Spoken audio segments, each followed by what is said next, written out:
Daytona delivers fireworks. Blaney steals it late. The playoffs are set. And yes, I came up with a delicious Florida-inspired crab cake that I'm going to share with you next. Let's get into it.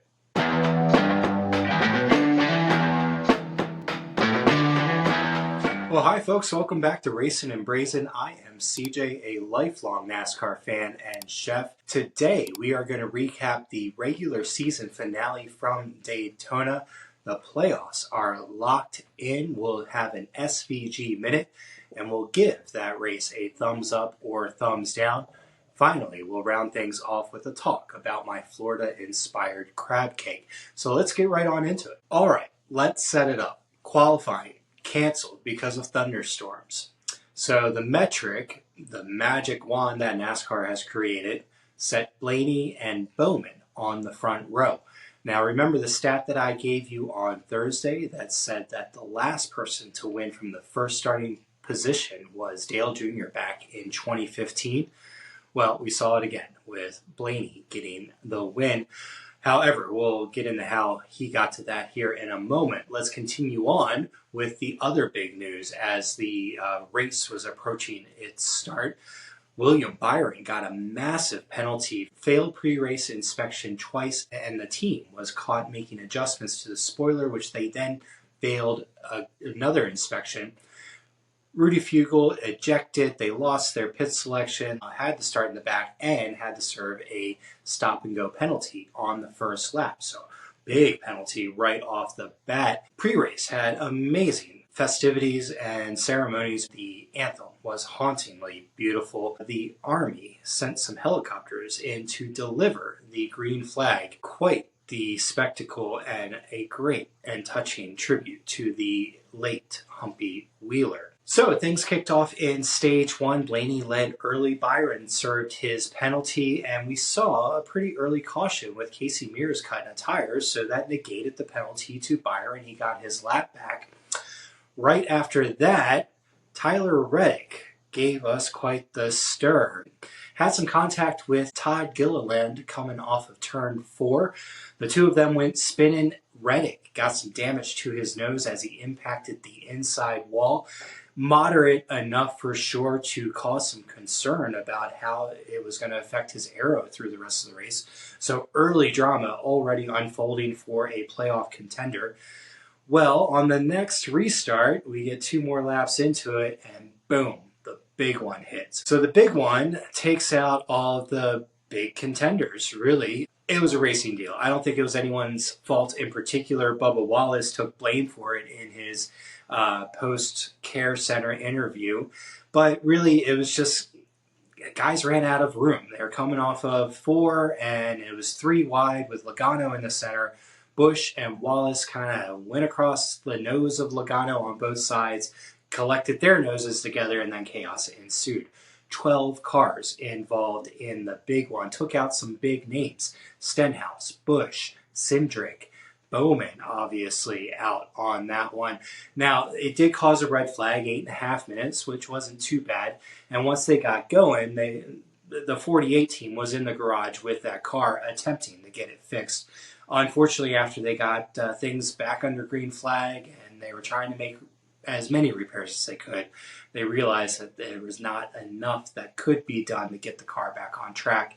And Bowman officially DNF'd at lap 33 of the race in stage 1, which then handed a guaranteed spot to Tyler Reddick in the playoffs based on points. So, huge relief for Reddick, who was going to be struggling through the rest of the night with aero issues. So, stage 1 finishes up and we dive into stage 2. Stage 2 nearly double the length of stage 1, so now we're thinking about fuel strategy. Are they going to play that game that we have seen the super speedways play out to be, where it's pretty boring, it's just 2x2? No, not the case at all. Stage 2, the aggression stayed high. However, a significantly smaller pack of racing, but nonetheless, very aggressive racing. We saw people up front that are not normally up front in stage 2. Cody Ware was up front a lot. Justin Haley up front a lot. SVG made his appearance towards the front for several laps. led quite a bit and was in the mix for 3 wide battles for the lead on several occasions. Stage 2, very exciting. Had a couple of well-timed cautions. Because of the well-timed cautions, we didn't have to see any of the green flag pit stops that we normally see during these super speedway races that are just hectic. We didn't have any of that because of the way the cautions fell. Speaking of cautions, Carson Hocevar brought out one late in stage 2 that set up an aggressive sprint to the finish. Yet again, Hocevar kills another engine. I don't know what's up with that engine program over Aspire, but he's blown up quite a few engines here this year. Stage 2, like I said, ended with a great little sprint. Ross Chastain ended up coming out on top of that one, despite us seeing Briscoe and Byron and Larson all contending and battling. They ended up basically just dumping each other as the stage came to an end there. Stage 3, we saw a big strategy shuffle with pit strategies and people, playing the fuel game to try and get the field mixed up. Denny Hamlin and Casey Mears both had failures, one of which led to a caution there with Hamlin, and then we had ourselves a good little stretch, a good little run down towards the end. Things were winding down. Joey Logano was up towards the front and was trying to control the race best as he could. 2 wide, 3 wide behind him for several laps, and he lost control off the front of the nose of Erik Jones. Jones never touched him, let's be clear about that. But as he was losing control, he did get tagged a little bit by Buescher and ended up spinning out to the inside of the tri-oval before high-siding himself and bringing out the caution with just a handful of laps to go. So that set up an 8-lap shootout to the finish. And wow, what a wild one. The top 10 was full of drivers that absolutely needed wins. Erik Jones, Justin Haley, John Hunter Nemechek was up in there. Chris Buescher, Ryan Preece all needed wins to get in. To be a fly on the wall for Alex Bowman, and that one in his trailer, I couldn't imagine. Somehow, miraculously, Cole Custer and Ryan Blaney hook up the third line on the outside and go trucking on through in the final 2 laps. Blaney gets the win in a photo 4-wide finish, coming from 13th with 2 laps to go to capture the win over Suarez, Haley, and Custer. Wow, what a wild finish. Blaney gets the win, fireworks literally in the background as he was doing his post-race interview.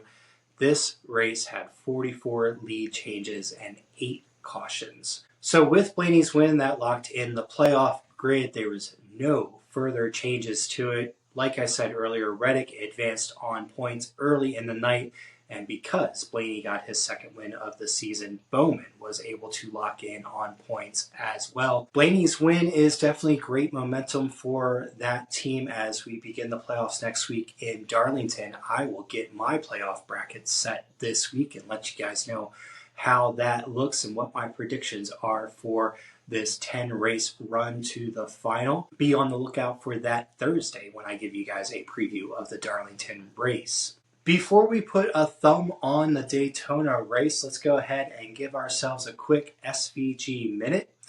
SVG started in the mid-20s thanks to the metric from the canceled qualifying. He hung around mid-pack most of the race, but as we saw in stage 2, was able to work his way forward based on a couple of pit strategies and was up front leading for a bunch of laps. Really great to see him out there racing hard for the lead. Part of 2 wide and 3 wide battles. Found ways to control the pack. It looked like he was learning a lot as he was up front during a super speedway race. Not something he is used to, but something that needs to be learned once he gets up there on a regular basis. Ultimately ended up slipping back throughout the race. Before the final caution came out, he was part of a group that had fallen off the back nearly 18 seconds behind the main pack. But thanks to that last caution, was able to get caught back up with everybody, get into the pack, and mix it up for a 16th place finish on the night. Impressive night out of SVG for sure. definitely looks like he learned a lot and will be taking away quite a bit as he heads into the playoffs. So that's your SVG Minute.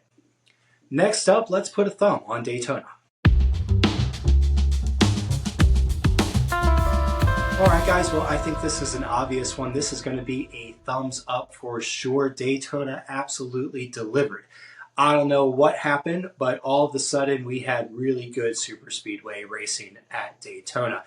Not what we were necessarily expecting by any means, for sure, but this one definitely produced. We had a big one early. We had a lot of drama with the playoffs going on. We saw some really aggressive racing and actually a lot of movement throughout the pack.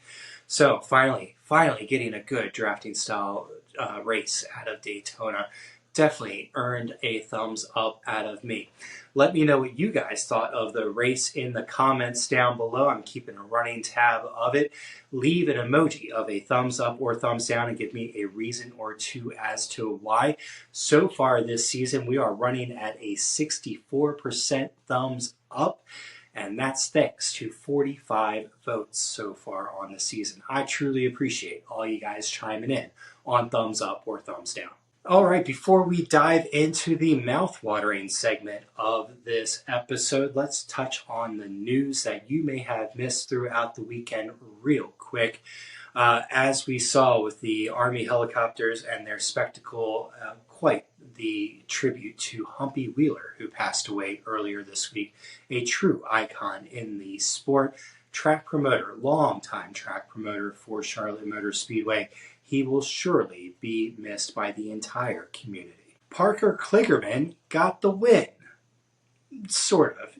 Well, Friday night, Parker Kligerman was on standby for Connor Zillage, who is still recovering from his broken collarbone and subsequent surgery.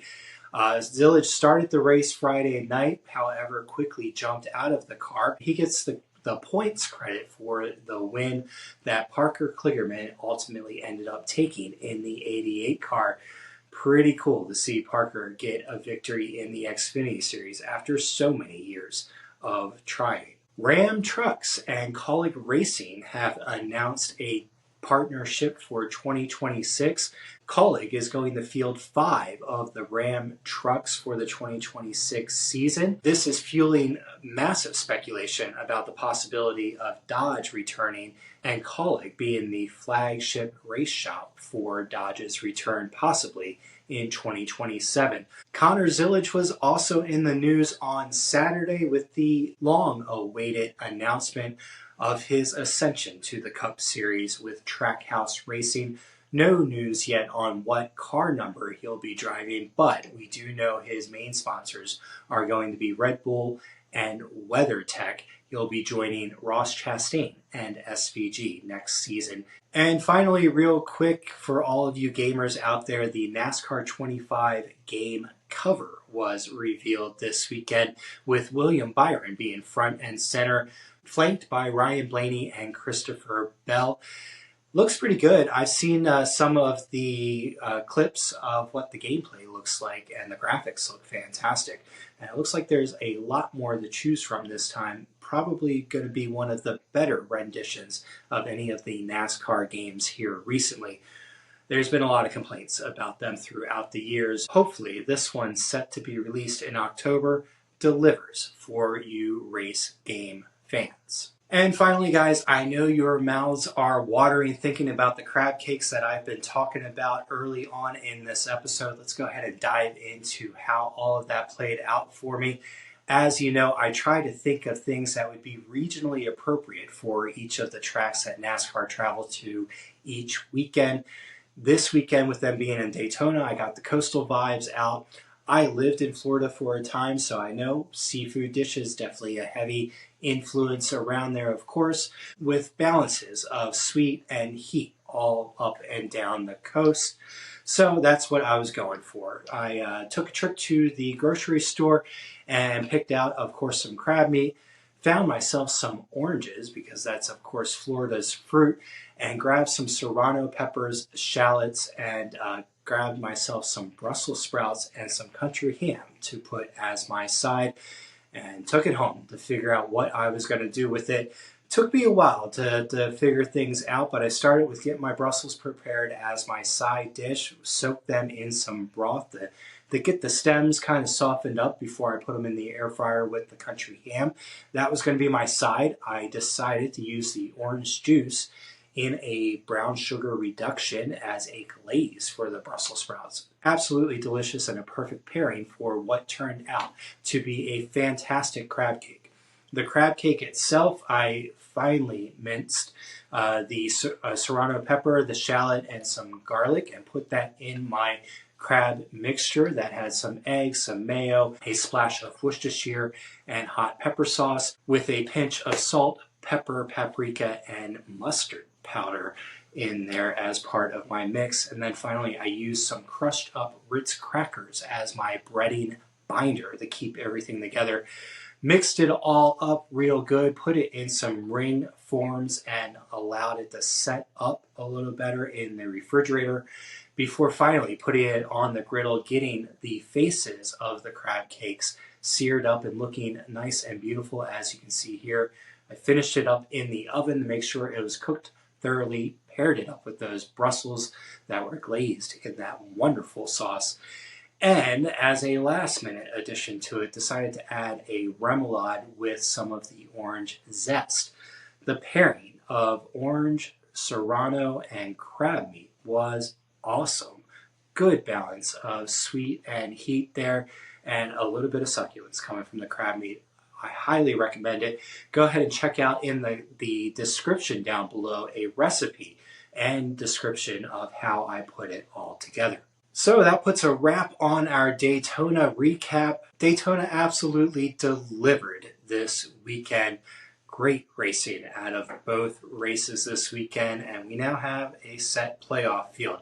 Again, I'll have a preview of the Darlington race, the first race in the 2025 playoffs, on Thursday night for you guys. Be sure to hit the subscribe button and hit the bell icon so you do not miss that episode or any of my future episodes where I balance NASCAR and my culinary adventures for you. Until next time, guys, I will see you on Thursday. Stay happy out.